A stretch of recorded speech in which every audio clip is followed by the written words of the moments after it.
I like to give folks a little bit extra time just in case things happen, and they generally do at one point or another.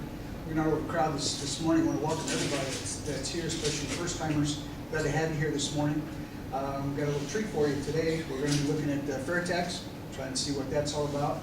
I'm not going to steal much of his thunder, but Jerry Lowman is the District 6 Director for Fair Tax. So if there's an expert, I guess it would be Jerry, and we'll find out how expert he is. So questions, he'll go into some of that in just a little bit. So if you would, join me, stand, and we'll send pledge allegiance to the flag.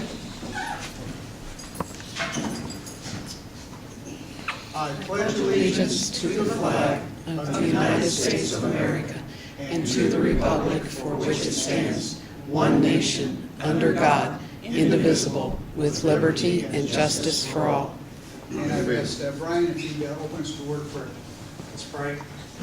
Father, I want to thank you today for the privilege we have to be here, for the freedom that we have to come apart and to gather together, and just ask now that you would bless this time, ask you to bless the speaker, and Lord, you just help us to understand. In Jesus' name, amen.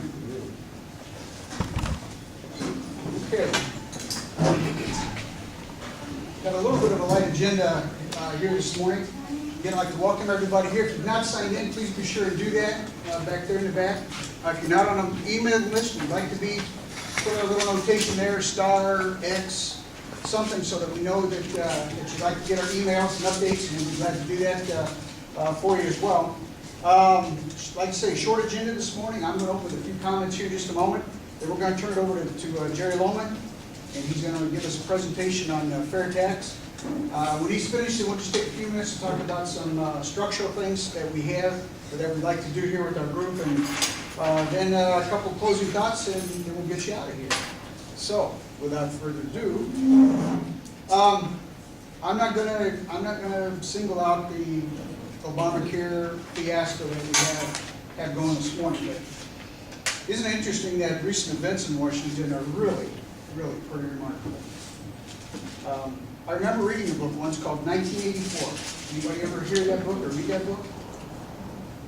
Well, in that book, they had something that they called doublespeak.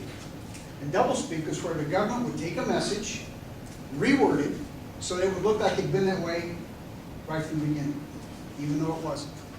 Does it sound familiar? We heard a lot of that this week, and I'm sure we'll hear a lot of that as we go forward. Our leadership in Washington is obviously trying to do the same thing to us. I'm not sure why they think we're that dumb, but they're trying to do that to us anyway, especially when there's videotaped evidence to the contrary. In addition to that, after putting salt in the wounds of those who had already lost their health coverage, we got an apology. Okay? It really wasn't an apology, but it was. And all they had to say was that we were too stupid to know that the insurance we had wasn't good enough, and I'm sorry that you're going to have to go to this next one. So pay attention to me. I know what's best for you. Sad part is that when anyone speaks out against that kind of behavior, that kind of thought process, are labeled as extremists or radicals, out of touch. But who's really the people out of touch? Now, recently, the Tea Party has been the objective of many, many attacks. There's an obvious effort to demonize the Tea Party. I don't see many demons out here today. I don't know very many demons. But they use names like racists, hate mongers, teabaggers, disgusting names, things that don't apply. And if any one of them had ever been to a Tea Party, they realized that those things are so far out of line that it couldn't possibly be true. Now, just this past week, when I mentioned we were having a Tea Party meeting this morning, I had a coworker say, "Oh, another bash Obama meeting." But you know what? There's no need to bash this president, because his own words and actions do that for him. We don't have to do that. It's bad enough that way. There was even a local official who recently moved from one party to another. When asked if he was going to come to a Tea Party meeting, his reaction was one of ignorance and just plain laziness, because he didn't try to find out the answer. He chose not to. He chose to believe what the media hype is instead of finding out. See, these are people who miss the point. Moreover, and unfortunately, most people are just plain lazy. They don't take the time to look. They don't take the time to talk. They don't take the time to ask what it's all about. However, we do know the truth. we know that we got to be strong in our beliefs and in our position. We must also add something that's missing from our government today. A little something called common sense. It doesn't seem to be in at any level, no matter where you are or what it is. The purpose of the Tea Party was not hate, wasn't racism, wasn't any of the things that we've been called. But it came about as a result of that old enough is enough 3 years ago when it was taxes. Now we're faced with a government that's become ineffective and much too large to order. People were elected, that we elected to represent us, have become too political. They can't agree on anything. They won't talk to each other. How do you get anything done? These officials have forgotten what their responsibility is, and most importantly, they've forgotten that they work for us, not the other way around. They'll tell us they're doing what needs to be done for the public they serve, but yet they don't talk to the public and find out what that is. And even when the public talks back to them, they don't listen. They don't want to hear. They seem to be under the impression that since they were elected, they suddenly have the wisdom of Solomon, and they know what's best for us. By standing strong on our convictions as a Tea Party movement and using common sense, we will be successful in returning our country back to those values, those principles, those things that made this country the great country that it is. We didn't only look at the results of recent election for governor in Virginia to find out that that's true. A guy named Cuccinelli was 20 points down. Night of the election, he lost by 1 percentage point. Mostly because of the Tea Party and the stand that people took, and he took. So it can be done. Thanks, Adam. What do you? But getting things done is where you and I come in, the Tea Party. Many suggested that it become a third party. Well, I'm not so sure that that's the answer, and only time will give us that answer. But we as citizens, and even our government, need to go back to the principles that made this country great. We've got to continue that fight. We've got to continue moving forward. I'm asking a question. What would have happened if our founders had stopped? See, many of our founders during the Revolutionary War dedicated their fortunes and lost it. And they dedicated their lives, and many lost their lives. Now, we're not at that point yet, but we're no doubt getting closer to that than any of us would like to believe. The message has been sent, but no one in government is really listening at any level. So, what do we do? Where do we go? Well, first let me say, I certainly don't have all the answers, and we really need to pray. I also believe that the answer is in each and every one of us. There's no doubt there are many things that need to be done. As we stated before, here's a few. Make phone calls, write letters, and we'll have a list next meeting. I commit to this to you. You writing this down? I'm teasing. We'll have, yeah, Gene's got it on paper. We'll have the phone numbers, addresses of those people. I'll even send it out in an email to you so you'll have it, so we'll know who that is. As many as we can, local, state, and federal level, because it's all, our government is messed up everywhere, not just federal, it's everywhere, and we need to understand that. By the way, you and I have a limited impact on federal, but we do have a greater impact on local. That's where it needs to start. So that's what we have to push. Make visits to the elected officials' offices, wherever they may be. Maybe give them a call and say, hey, can you meet me at Stories for a cup of coffee? Whatever it is, McDonald's. Talk to them. Don't be afraid of them. They put their pants on just like you and I do. One shoe at a time. Oh, one leg at a time. Okay? So there's nothing extraordinary about these folks. All right? But they need to hear from you. Well, most importantly, through all of this, we've got to remember to be civil when we talk to them. Okay? Treat them as you would like to be treated. And I know, believe me, I know, and there are people in this room that can attest to this. Once the emotions start to take over, it's very, very difficult to pull back. So you got to stay on top of those right from the beginning. Okay? Don't treat them any differently than what you'd expect to be treated back from them. We need to do that. We need to remember that. Because one thing we don't want to portray is any member of the Tea Party out of control. The government's out of control enough on its own. We need to be the adults in the room, so to speak. Okay? The other thing that I think we might need to do is rally around those candidates and embrace Tea Party values at all levels of government. If there are no candidates that do that, then we need to find one.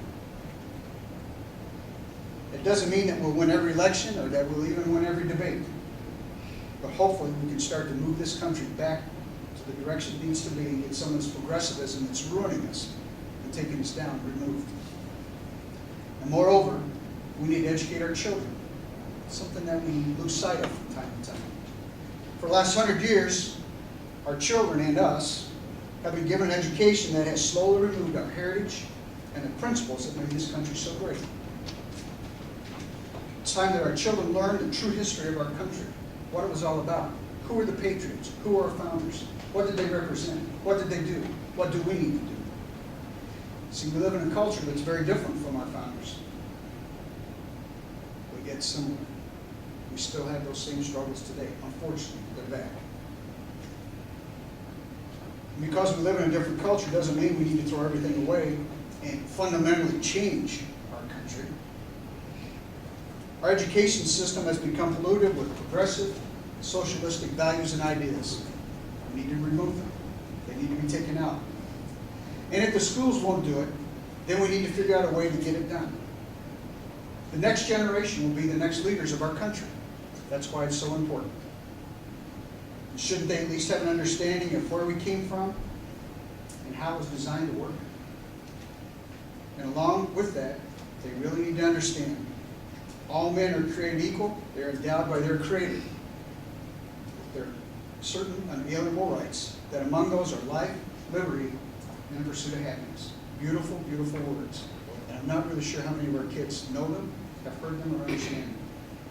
We need to do that. Okay, now, having gotten that off of my chest, I get the opportunity to do that. We're going to turn to, yeah, Jean? I just want to make a couple of comments on a couple of things that you said in there. He's talking about the government from the top to the bottom. And just as witness to that, it's amazing how government tries to control us. And the city of Greensburg, I videotape all those meetings, and until recently, they have always had on their agenda, for the most part, public comment and questions. They have taken that off, and they have not only taken that off, but they have made the statement that in order to speak at a meeting now, you must be put on the agenda, and you have to be specific about what it is that you'd like to talk about. And if you vary from that, they can rein you in. And I think the best example of this was not even in our own town, but in the town where the gentleman got up at the school board meeting and was going to speak against Common Core, and he wasn't on the agenda, and they had a rather large guard come and escort him out. The man was not out of order. The man was just trying to speak, to what he was concerned about, but they removed him.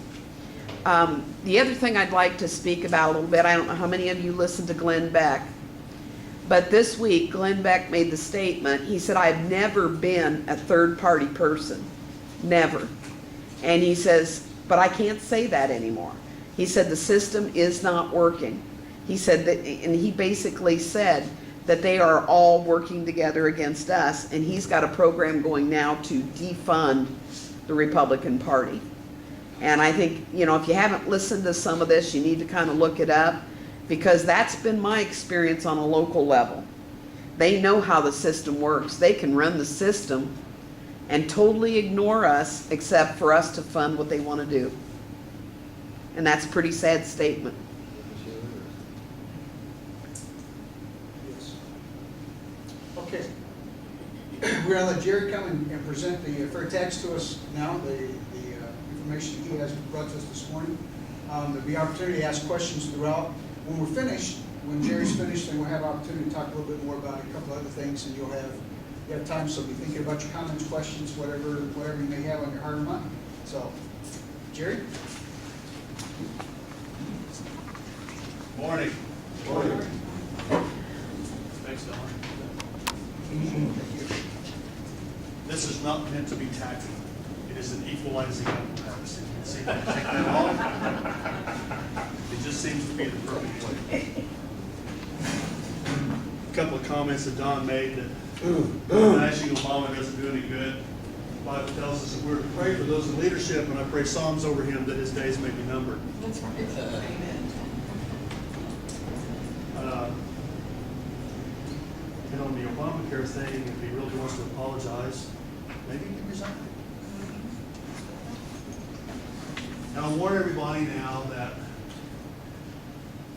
my wife has always made the comment that she wishes that she had a 10-second pause button for me, because anything that goes through my mouth comes, or through my mind comes out my mouth. And she says that a lot of times I have the tactfulness of a hornet.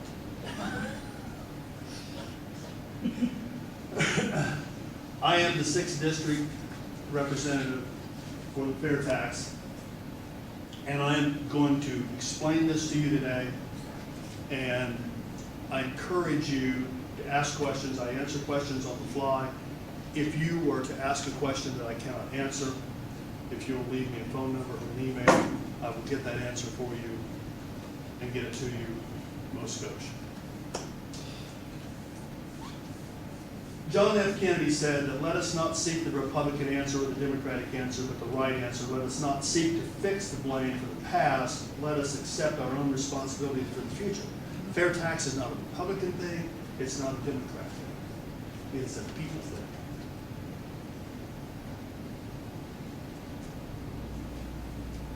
thing. Fair tax is a bill in Congress that will change the way government collects the same amount of tax revenue. It will also make a positive change in the life of every American, plus perpetuate the future of our nation. It's H.R. 25 and S-122. A little quiz for you here. The income tax is bad because it has robbed you and me of the guarantee of privacy and respect for our property that were given to us by Article 4 of the Bill of Rights. This invasion is absolutely complete as far as the amount of tax that can be assessed is concerned. Please remember that under the 16th Amendment, Congress can take 100% of your income anytime it wants to. I believe that a better way to raise revenue not only can be found, but must be found, because I am convinced that the present system is leading us right back into tyranny, from which those who established this land of freedom risked their lives, their fortunes, and their sacred honor to forever free themselves. Does anybody know who said that? I thought this was interesting.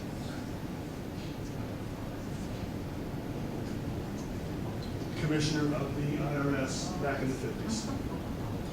And it's just simply gotten worse since then, as we can all attest to that. This is interesting. Gettysburg Address. Declaration of Independence.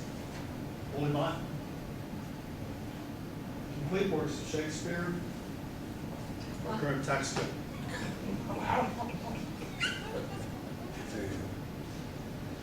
That's crazy.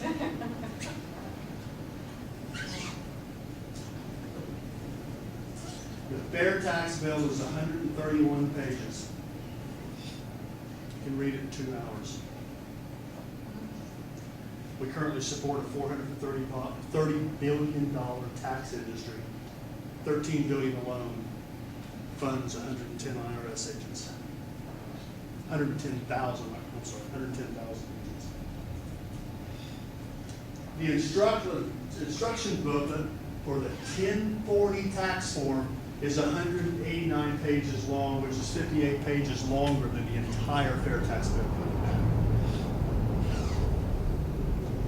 And like I said, it can be read in 2 hours. Imagine bringing home your entire paycheck, pension, or Social Security payment, never having to file a personal or corporate income tax, abolishing the IRS, and repealing the 16th Amendment. That's all housed within the H.R. 20. Truly lowering tax rates for low and middle income families being able to save more for home ownership, education, and dignified retirement, a system that ensures that no one pays federal taxes on basic necessities. Strategic business decisions based on economic principles rather than tax code implications. American products being more competitive at home and overseas. Cost of capital for business expansion being lowered 20 to 30%. The ability to protect and assure funding for Social Security and Medicare. All this happening without lowering the revenue projection for the federal budget. If such a transition were possible, would you be interested? And I think that we all would be. Like I said, it's HR 25, S 122. It's currently in the House and Ways and Means Committee. And it's important that people make phone calls to the congressman because we need a vote on that. And we've been assured by Mr. Kemp that fair tax will be voted on this year. Now, it wouldn't go into effect this year, but we voted on the point where it would enter at least a discussion. Yes? What was the Senate bill number? S 122.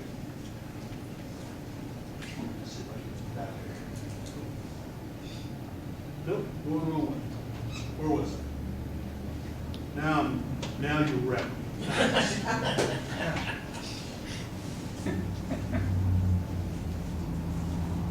Wow, where did I go? No, I'm not starting. Been there. Been there. There you go. There we go.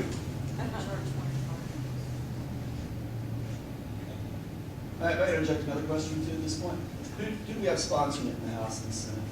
There are currently, I can't name them all, there are currently 73 congressmen that are co-sponsors, probably 100 on the fence, and I can't off the top of my head tell you how many senators there are. Thank Luke Messer's on the fence. Is Luke Messer the representative here? Yeah, he's one. He's on the fence.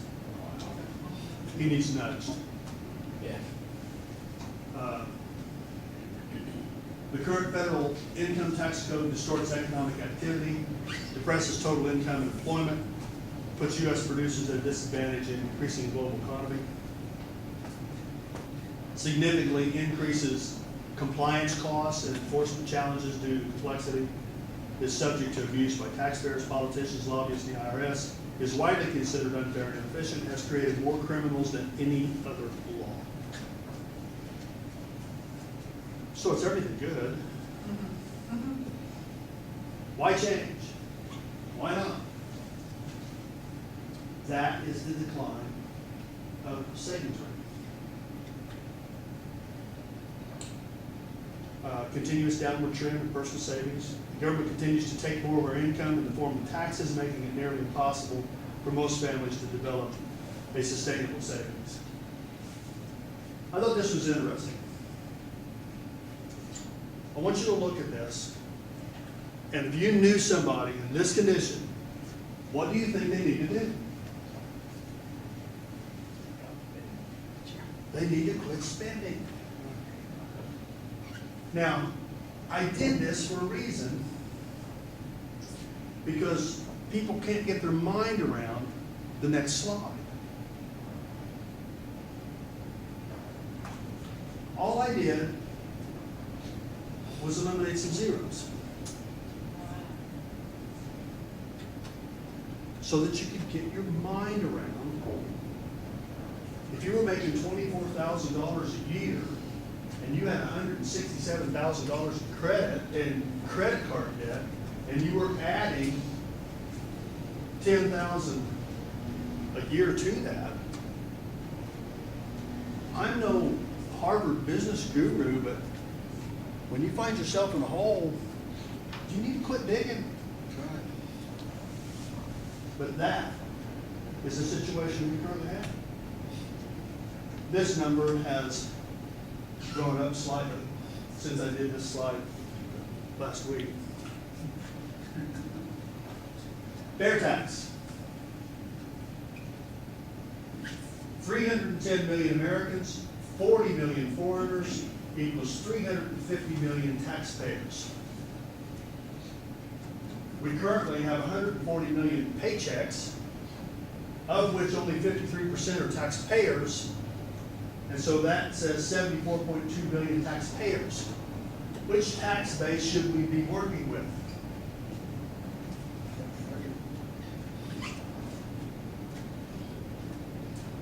The fair tax plan, the only tax proposal created and tested using modern marketing techniques to find out what the American people across the political spectrum wanted in a tax system, the most studied bill ever to be put before Congress, with $22 million in private funds spent. No tax dollars, private funds to investigate this, to develop it.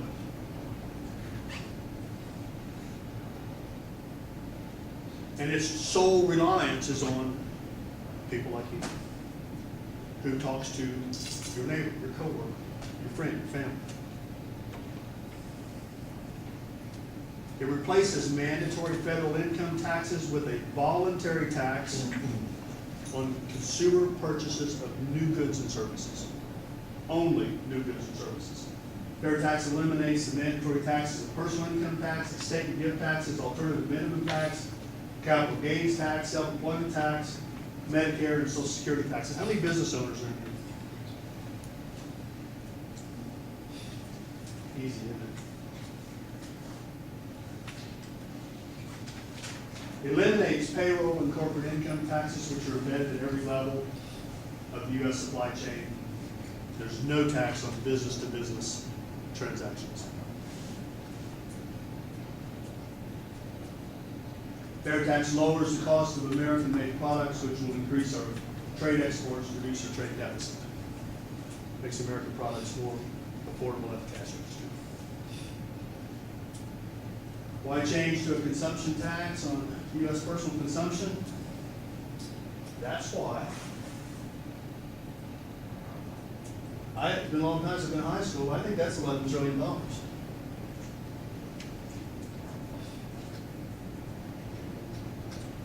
That is an ever-growing market. Not that I'm saying that we should tax everything that comes down the pipe, but we've got a $53,000 per person tax responsibility right now because of our government. So there's growing U.S. personal consumption.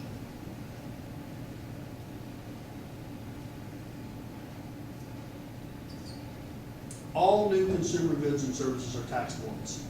Used goods are never taxed. You buy a used car, there's no consumption tax on it. We believe that everything needs to be taxed once. Can you get your mind around how many times a used car is taxed? Every time you is sold, over and over and over, same product. We feel that it's once. And it's taxed at a rate of 23 cents per dollar spent at the cash register, and again, no business-to-business production cost taxes. No taxes are collected on used items. Educational expenses are not taxed. The states will collect from 46, the states will collect from businesses. 46 states currently collect the sales tax, so they're already doing it, all but 4 states. Collected from approximately 18 million businesses versus 140 million tax returns. That's efficiency. And we're already doing it. Only one state sales tax business form to file. And the sample form for your business owners, 1 page, 1 side. Takes you about 2 minutes if you write it slow. States and retailers are paid 0.25% for collecting the national sales tax, just like they're paid now to collect the state sales tax. That revenue in the state and the retailer, that would mean about $100 million in additional income for the state of Indiana. Yes, sir. So the states, it's a federal tax, but the states be responsible for collecting. Is this through the states and revenue, the current existing revenue This is what- departments, collected through the state's current revenue Yes. body? Yes. Yes, so nobody's added to pick it up. And the state is paid 0.25% for collecting it from the federal government. So that's where the $100 million. It's pretty much the business they're already doing. There's nothing really new. No, they're already doing it. You know, it'll take an adjustment in business software, which, unlike the people who develop the Obamacare software, these people actually know what they're doing. And they could do that in a matter of, probably the software will do it on its own. You just change the rate. And probably your current business software will do it, but if not, I mean, it's a snap and it's done.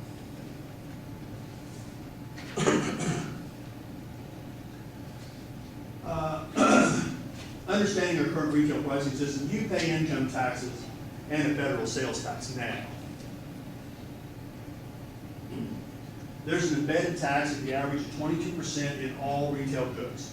whether that's cars, clothing, houses, that is all embedded. Business income taxes are passed on to the consumer. That's why you've heard people say that businesses, the current administration will try to twist that around and make you think something different because they make the comment that corporations don't pay tax. Corporations really don't pay tax because, now she's looking at me like, tax to a corporation is a cost of doing business, and that's passed on to the consumer. So the consumers pay the tax. That's why that statement is said like it is, because it's a cost of doing business. If I pay, or if this lady in the front row pays $20,000 in tax, that's going to be built into her cost of doing business and built into the product that she sells. I wasn't thinking retail. We're not retail. So But you still we have, pay a lot of tax. you still have, and you embed that tax in the Whether cost of it's your product. Yeah. retail, I mean, whether we buy something or not. I mean, that's how we. and Payroll tax. Payroll tax. Yeah. I mean, every month there's something. I know. And it's a cost of doing business. It's a cost of an employee. Rather than an employee costing $20 an hour, they really cost 30. And so you have to build that into the cost of doing business. And so that tax that's paid at the business level is passed on to the consumer. Prices will stabilize at about the same price as embedded taxes are eliminated, and embedded taxes will be eliminated because of competition. They will be forced out of the product. Fair taxes enacted. So this shows you the embedded taxes come out, the fair tax goes in, and virtually the same cost. I believe houses, I think cars have 25% embedded tax. Houses are 27%. Everything else is below that, and averages out to be 22%.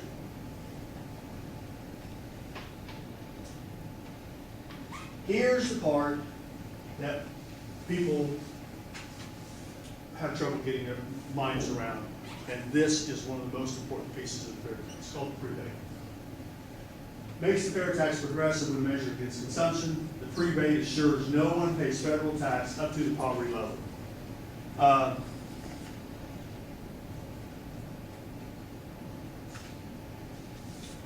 to figure out where I want to read this. Maybe I'll read it here. It might be in the wrong place. I'm going to read it. The fair tax prebate has little, if anything, to do with helping the poor. Sure, it actually does help the poor, but if it were about helping the poor, then only the poor would qualify to receive it. That's not the case, however. Because, hence the name, fair tax. In the fair tax, section 302, determining a qualified family, general rule for the purpose of this chapter, the term qualified family shall mean one or more family members sharing a common residence. All family members sharing a common residence shall be considered as part of one qualified family. I decided I'm not going to read all that because that's just a bunch of lawyer stuff, although it's easy to understand. And I'll just skip down here to the bottom line of that and say that a bona fide Social Security number and be a lawful resident of the United States. That sums it up. That's who, thank you, sir. You're a gentleman and a scholar. Basically what this says is every legal, lawful U.S. citizen with a valid Social Security number is eligible to receive the fair tax prebate. The only people who do not qualify are non-U.S. citizens, illegal immigrants, tourists, and convicted individuals incarcerated more than 6 consecutive months. Let me go on into the prebate here. Understanding the prebate and poverty line. Now, the poverty line is already determined. We don't need a new committee to figure this out. We already know where it is. In 1955, the Department of Agriculture Household Food Consumption Survey said that food consumption accounted for 1/3 of after-tax household money spent. They took that number times 3 and developed the basic necessities of life, and that number is updated each year in current US dollars using the Consumer Price Index. So we already know where that line is. Now, I don't want anybody to leave here not understanding this. This is important that you understand. If you are a legal US citizen, you will receive a prebate, you will receive a prebate, Bill Gates will receive a prebate. It's completely fair. The guy living on the street will receive a prebate. Single person annual consumption allowed $11,490. Annual rebate is $2,643. He'll receive a prebate check at the beginning of every month, either deposited into his account or in the check form, for $220. And what that does, that ensures that he will never pay federal consumption or sales tax on the necessities of life. Necessities of life to me are housing, food, utilities, the things that it takes for you to live. I see the prebate as a clean, simple way to exempt the necessities of life. Now, something that's really important, we'll go further into this here in just a second, is we don't want the federal government. The fair tax has to pass with the prebate in it. Because if it doesn't, then the federal government can determine what your necessities are. Your necessities are different than your necessities. And I don't want the government telling me what my necessities are so that they can determine what's taxable and what's not. Does that make sense?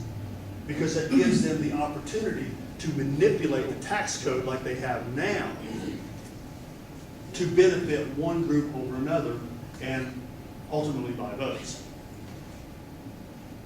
So the prebate is the most important piece of the puzzle when it comes to fair tax. And I really hate to call it a puzzle because it's not. If I can understand it anyway. So if you have, let's take a couple with 2 children. Here's the poverty level. Here's their annual rebate or prebate, because you get it before you get it in front end, not back.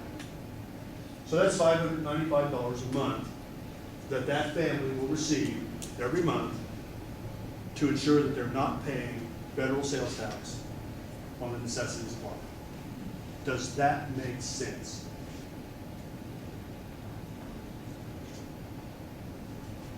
Yes. Hey, I'm sorry, I'm doing all the questions. It's all right. This is all new to me, so this one. Me too. So the slide before showed we're using the CPI and coming up with the property level and all that. So are we saying that these figures are then, these products will still be taxed, food and things will still be taxed, but this is a prebate to make up for that based on those numbers on the previous You're being slide? reimbursed in advance Okay. for the sales tax that you would pay on what they're calling the necessities of life. And this is more efficient than just exempting them at the counter. It also eliminates what you just talked about where the government chooses which ones are exempt. That's right. Gotcha. See, all of a sudden, the government could say, Fruit Loops are exempt, but Cheerios aren't. Yeah. Just because the politician's brother-in-law is in Fruit Loop business.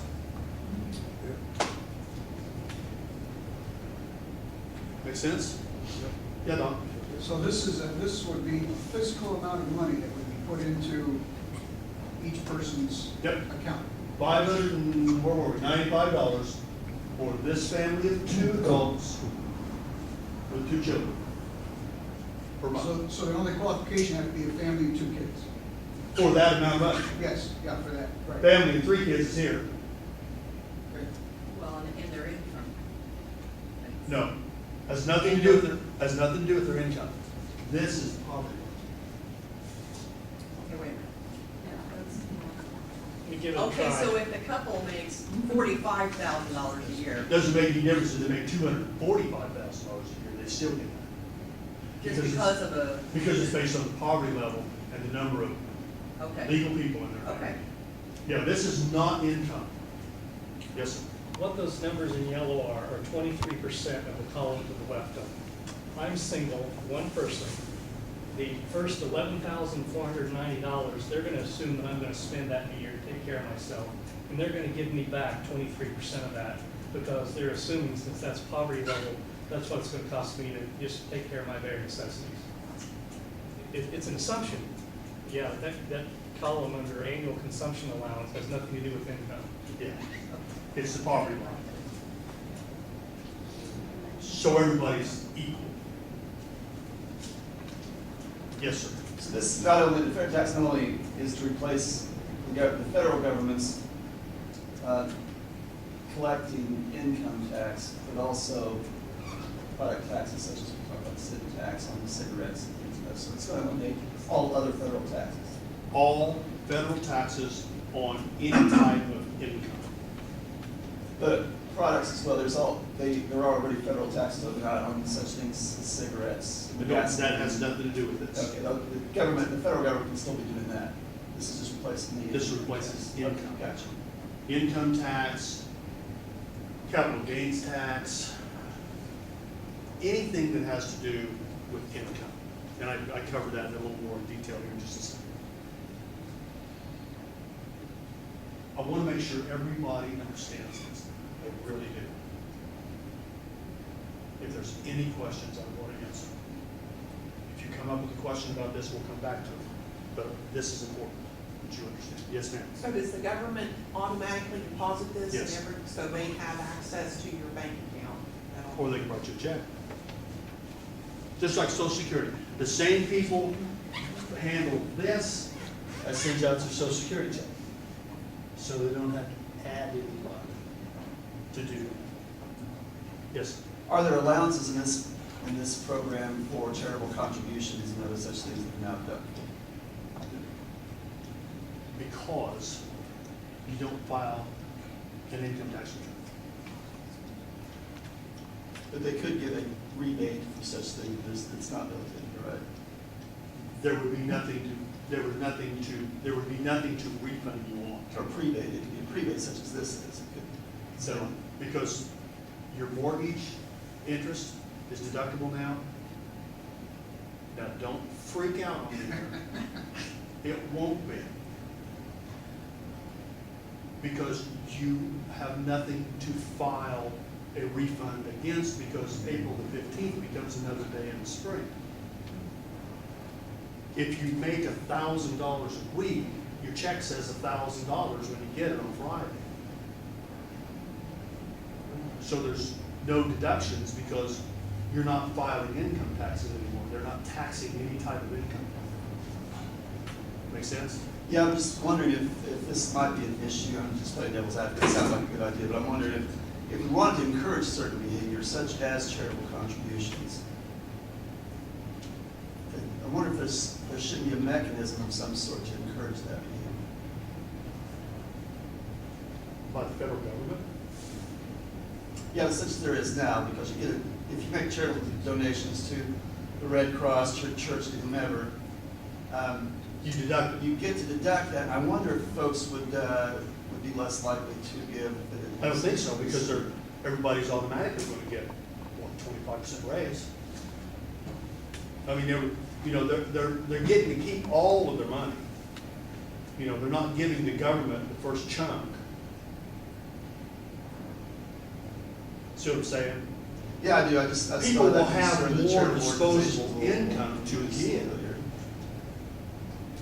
Just it's just a concern I have with that. It might be more- But if you start introducing things like that, then you get back to where we are now.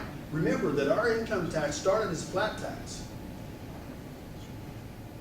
to never exceed 2%.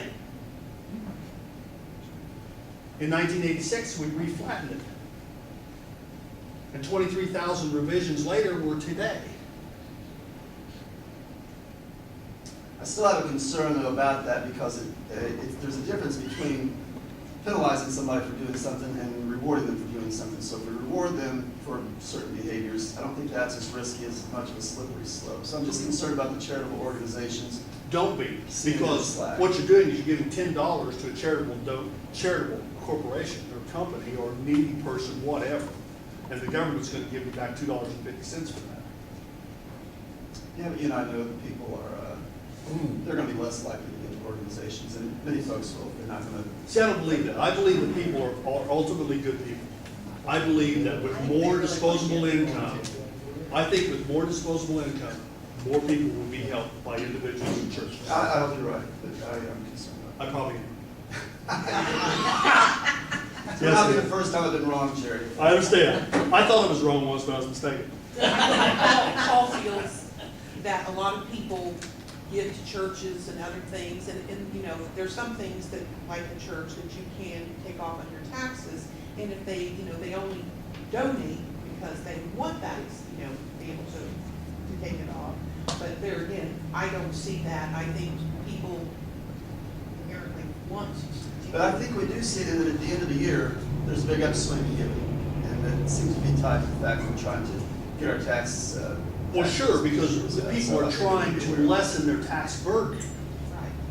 But if you don't have a tax burden, But conversely, if you don't have a tax benefit or you don't have a contribution benefit, I just think that's I something that I'd understand. like to All I'm change. saying is I think that people will have more disposable income, and I think they'll be more apt to help and give because they have more money. I mean, don't get me wrong, I don't expect everybody's going to stop giving because of this. I'm just Sure. saying I'm concerned that there might be some repercussion in the charitable organizations who we all hope to not bear any burden for this. I understand. Actually, this might be. Right, sure, I understand. Yes, sir. Okay, you say if you make $1,000 a week, you're gonna bring home $1,000.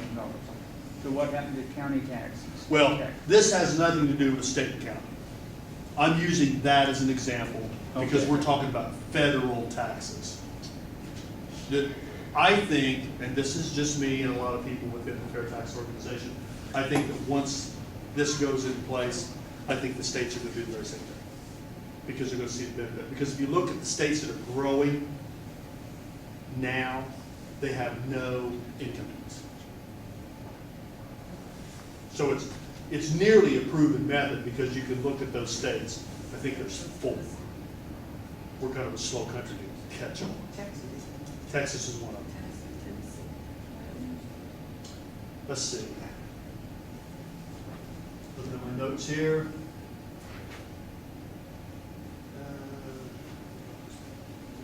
I'm sorry, before you go on, may I ask, so you mentioned the embedded taxes, I got to admit, I'm ignorant about that.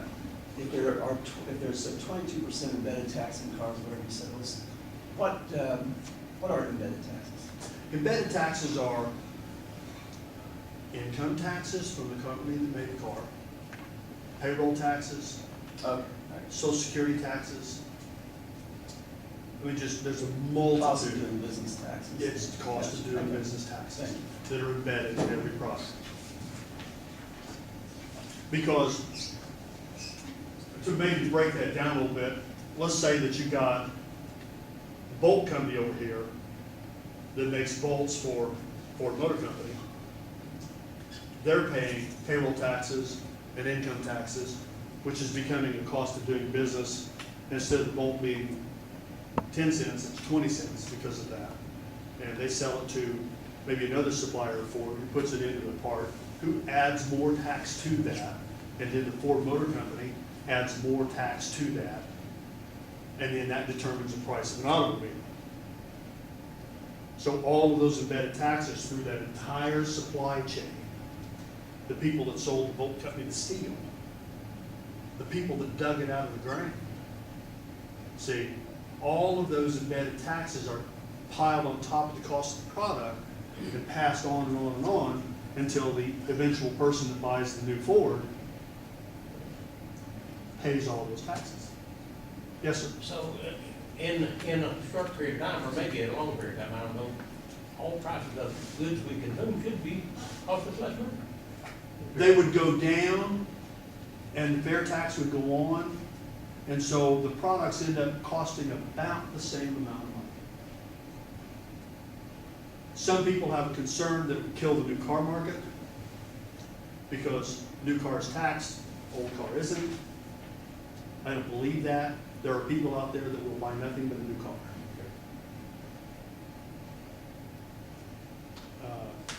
I think that will continue on. Let's see. Yeah, the prebate it keeps the politicians from manipulating the tax code by trying to define the essentials of life, like we talked about earlier, and getting creative for their buddies. It's fair against the name. Yeah, Bob. I just saw some the other day, it kind of plays in what you're talking about. There was an article in the paper that said, are you paying too much taxes for food, different types of foods? And they gave an example. If you buy marshmallows in a plastic bag, the marshmallows, it's taxed. If you buy marshmallows in a jar where it's the cream, it's not taxed. It's just the way that the government's manipulating what you do. Right. So both of them are marshmallow products, Right. but one's taxed and one isn't. Right. And the marshmallows have an embedded tax in them because the people who made the marshmallow and the people who made the jar or the bag.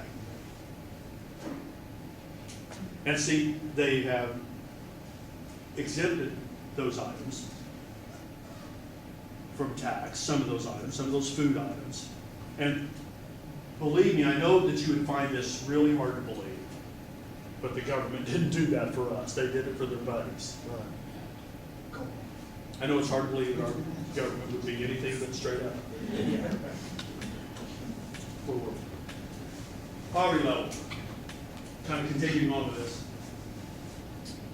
Married couple, poverty level is 22.9, monthly rebate $440. All purchases up to $22,980 are untaxed because of the prebate. And the government cannot tell you what essentials are. It's what's essential to you. I see it as